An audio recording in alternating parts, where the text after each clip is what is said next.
All right, guys, we got the Jeep today here, and we got the check gauge light on.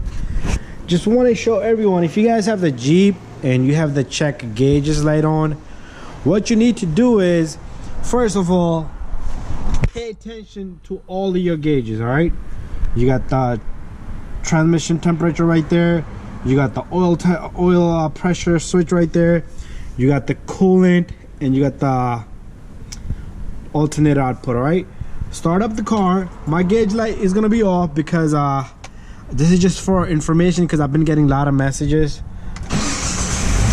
All right, your power for the alternator should be 14. All right, your oil pressure shouldn't be below that. All right, below halfway. And your I'm sorry, this is the coolant temperature, right? The coolant temperature should be almost close to 200 degrees. All right, and if this gauge is acting weird, then you have a problem with that one. All right, so just check these. All right, guys, see,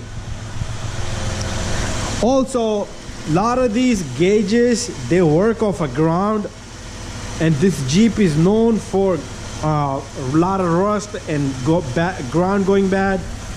So check your ground cables here, guys. Check these cables. Check your grounds here, guys. Check your ground. It's all about going to little things. You have a little ground right here that can break easily, guys. All right, check your alternator output. Check all your sensors. Check your ground cables everywhere, guys.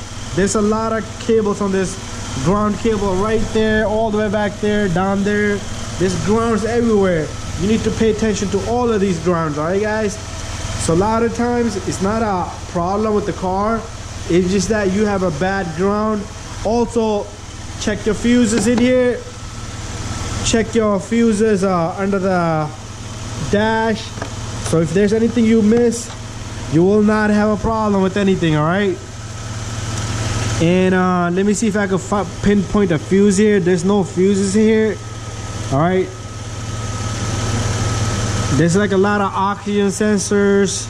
Check all your fuses, guys. It could be a bad fuse for any of your gauges. All right, but just pay attention to those things. Something should pop up and indicate to you that this is the problem. All right, so that's very simple to do, guys. Check your grounds, fuses, and pay attention to your gauges. All right, so I hope this helps you a little bit, and please subscribe to my channel. If you need more information, send me a message.